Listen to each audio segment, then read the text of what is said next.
So this story is called The Forest Fire, The Cabin, and Midnight Mountain.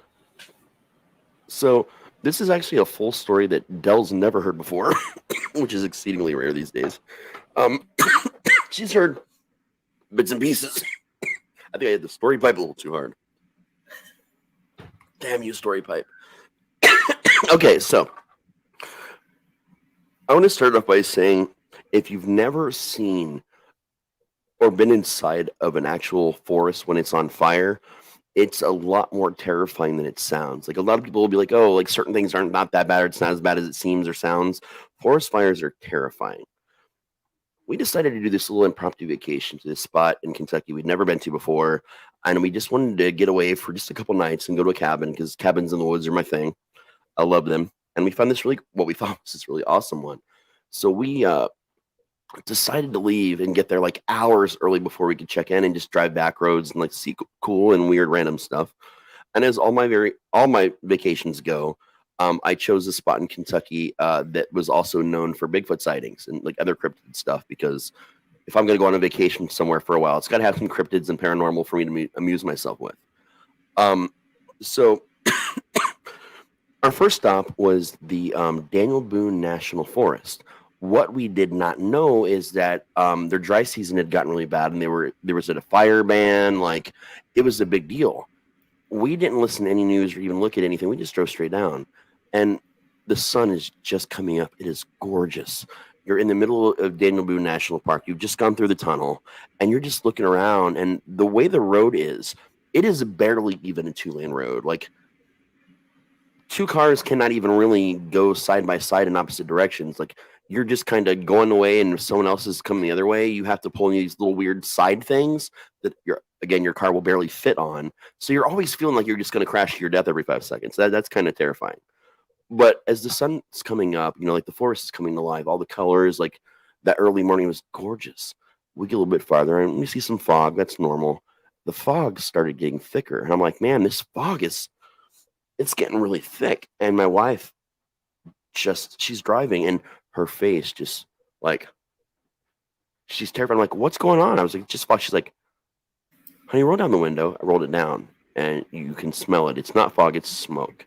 And it is now so thick, there is nowhere to stop the car. And like, you can't turn your car around. And we had an SUV. There was just no way we were turning the car around. So our only way was to just keep going. We figured, okay, it's going to die down soon. If something really bad were happening, we'd have probably heard about it, not realizing that we were not even listening to actual radio on the way down. So there's no way we would have heard about it. And then the white smoke starts slowly turning black. So now we can barely see anything.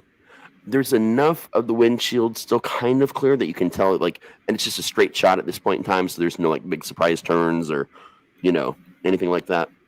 So she just drops down like 5 miles an hour and starts going. I have nerve damage and I can't feel much, but I started feeling warmth out of nowhere. And I'm like, why can I feel how warm it is? She's like, shit, look to your right. I look to my right, and flames are licking the side of our vehicle. And I didn't even notice it at the moment because the smoke was so thick. So now we are driving through actual fire at this point in time. We finally get out, and we're only driving through the actual fire part, maybe 60 to 90 seconds, if that. It feels like a long time, but it was fairly quick. We make it out of that, back into thick black smoke.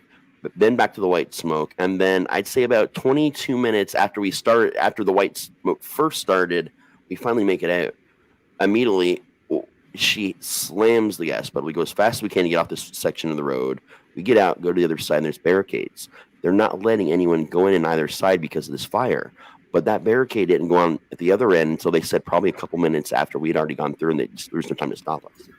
So we get out, we park, we're freaking out. They let us to the barricade. Then we parked, and we get out, and the car it was a silver car, and now there's char marks. The whole outside of the car is just soot, entirely covered in soot.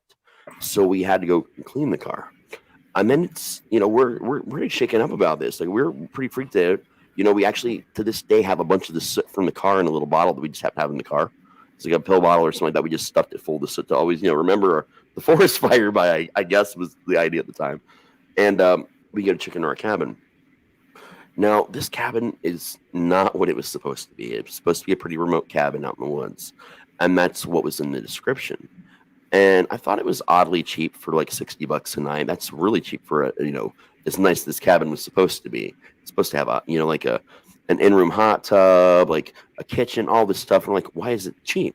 Well, we get there, and this cabin is like very murdery, and it's not even secluded.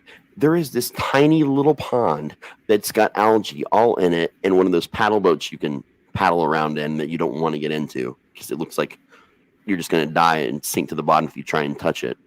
And there is like 4 or 5 cabins crowded around this tiny little pond, and then like RV and tent camping everywhere around you. And you're like, okay, well, this is weird.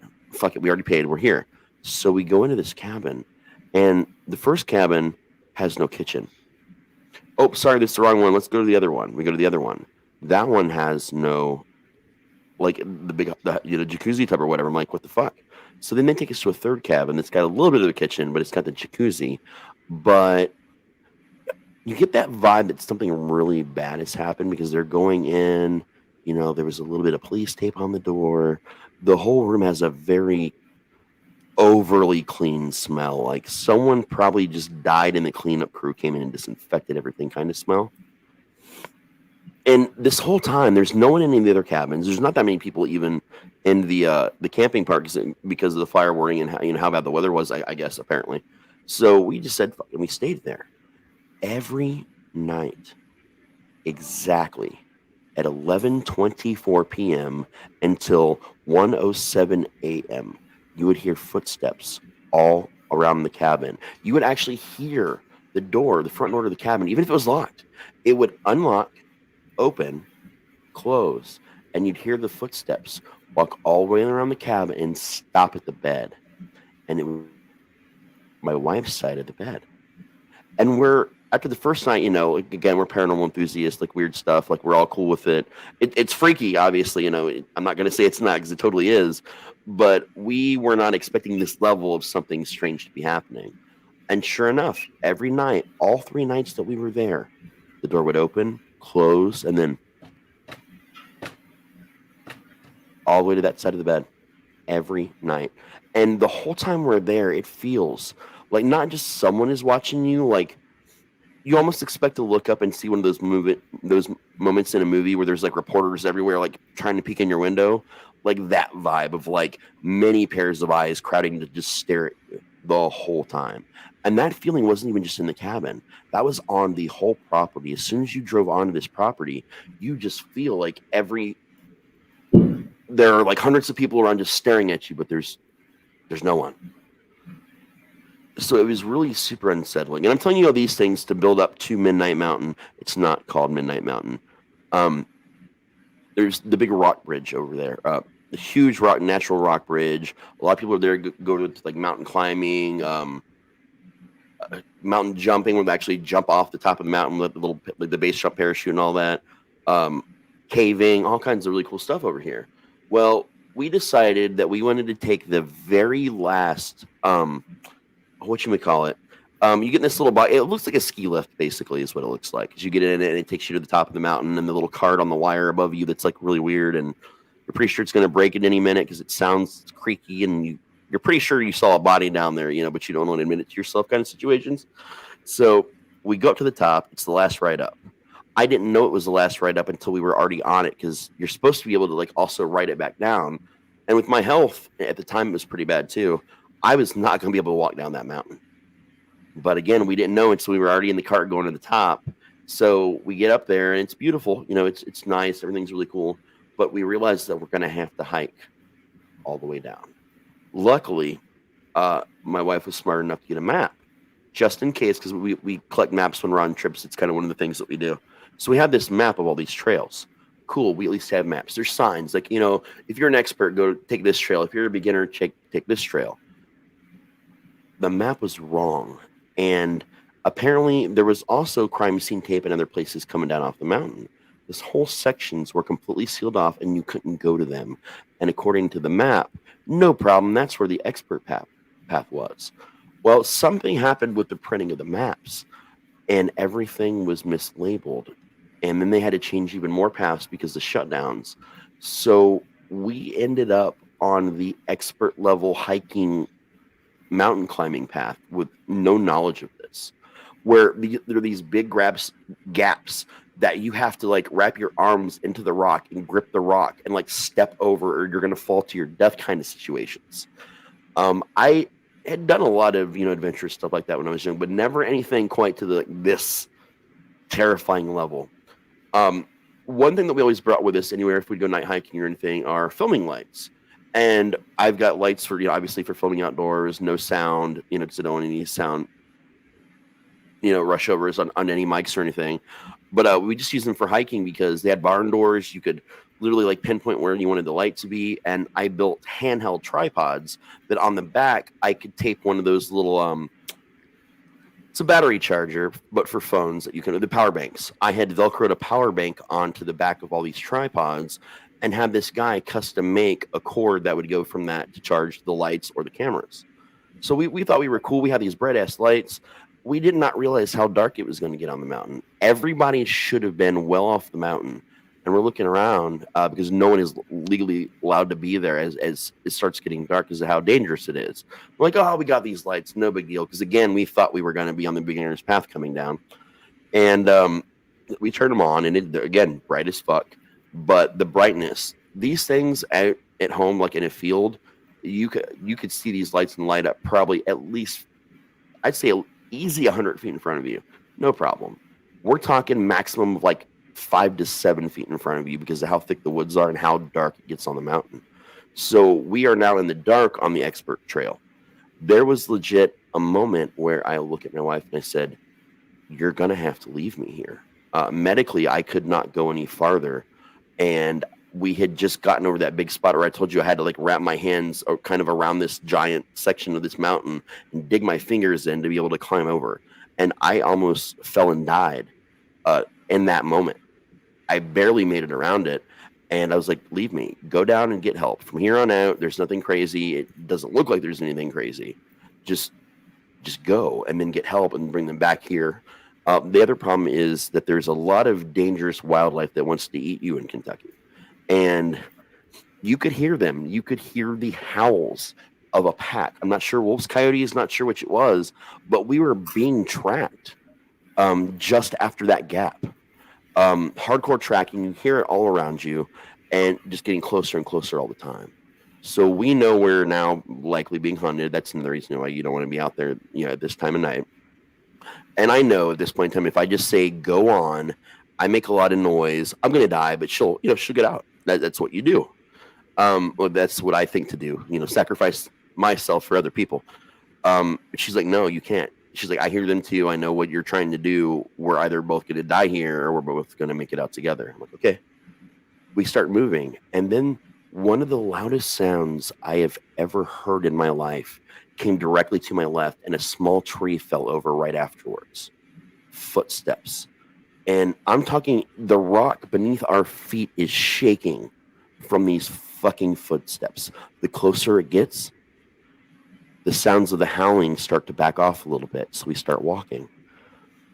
Whatever this giant thing is in the woods, it's following on one side of the woods, and the pack of animals is on the other side of the woods. And we're just like walking through this section on this mountain with that on both sides of us. We do that for another good 35, 40 minutes. And during that time, we saw snouts come out on the side. Again, coyote, wolf, it was still hard enough to tell even with our lights exactly what it was. They'd start to come off. And as soon as you'd start to see them darting in from the right side, just this huge loud sound. And again, those rock shaking footsteps would get louder. And then I think 20 minutes and you'd hear this like this deep, just guttural growl, which you could also feel just as much like in the air around you. It was like the whole world was shaking, but just not the ground beneath, just everything, just the concussive sound of this thing. And then you'd see the muzzles would start to come out of the woods and they'd dart right back in. They'd get farther away, they'd get brave, and the pack would come back. And this just kept happening. We are now, I think, maybe As this is going on, this whole like 45 minutes, we can see the exit now. We see these giant steps, like all nicely built, like we're in safe area. But we know that going down there, you leave where the all any kind of light or anything at all is just done. It's even darker where we have to go to get circle around to get out. On the path to get out, at the end of it, there's a light, an actual light. It's bright as shit. You can see anything. So we're like, we got to make it to this light. So we stop. We look at each other. All the sound around us stop. If you've ever heard that you need to get the fuck out of the woods, if suddenly every noise stops, do that. No matter what you got to do to go through, get the fuck out of those woods because bad things are about to happen to you that cannot be stopped. As soon as that silence fell, we looked at each other. We didn't have to talk about it. We knew. We've both been in the woods plenty of times. We took off. And I'm injured. I'm bleeding in a couple places from my hands and like my knees, a couple different places. And I am pushing myself on. I'm making sure she's in front of me. She is trying to get behind me because she's afraid that I'm going to, again, ditch and just get her to safety. And I'm like, just run. I'm behind you. So she starts running. I start running behind her. 5, at this point in time, again, you can't tell if they're coyotes or wolves because now you're in dark. And even our lights are useless out here. We can barely see each other and we're next to each other. Well, she's in front of me. I couldn't even see her back with the light. So we just turned the lights off and ran. Like I said, 5 of them come out of the woods at it. And this giant thing, almost twice as tall as I am, and still to this day don't know exactly for sure what it was, came out of the woods from the left, cut between, like pushed me back to get between me and my wife, went past us, grabbed 3 of them, and went into the woods, and the rest of them followed after it.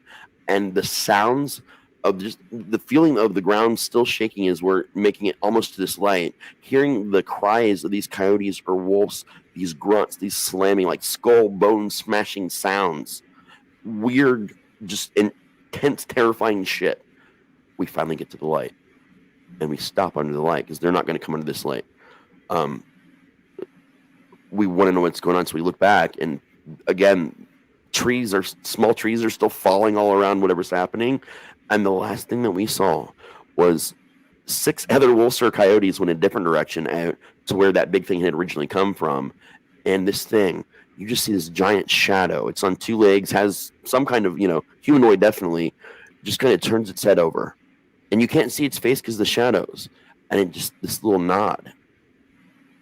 And then it turns back to the woods, the direction the wolves or coyotes ran, and just slowly, no running, just trots into the woods. And then suddenly all the normal nighttime wildlife sounds, you can hear them all again. You could hear the crickets again. Like, you could hear everything like it was normal, like nothing had just happened. And we looked at each other. And we just very slowly, to not alert anything, turned our lights off the rest of the way, walked down these stairs, and then we ended up on the wrong side of the parking lot because we came out, and then had to walk a mile out on the actual, like, normal roads and stuff back to our car.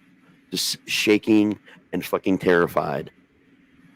Because, again, the forest fire, this cabin, this fucking goddamn mountain. And then we make it back to the cabin, finally. We sit down, and there's a face in the window, and it is exactly 1:02 a.m. 5 more minutes before the sounds usually stop. And I thought it was a person. It looked real. There was no seeing through it. There was a face just pressed. Kind of how a kid makes funny faces at their friends. They just press their face against the glass. It was like that, except for there was not a funny face. You could see scars up and down the face, what looked like fresh blood, and the face was kind of smushed in around the bottoms of the eye sockets, so you could actually see the bottoms across here of the eyeballs. And then it just moved back and just backed off, and it was gone. And we both saw it. We both ran right out of the cabin, ran around the cabin to find out where it was, and then the door just shut and locked itself. And we were outside of the cabin. So we were able to get a window open to crawl back into the cabin to unlock it so we could both now be inside. And we basically, after the experience of the mountain and then the face, we didn't sleep all night. We got up. We left 4 hours before checkout, and we just left. We never take much with us on these little tiny trips, and we just packed the car and we left and drove all the way back home.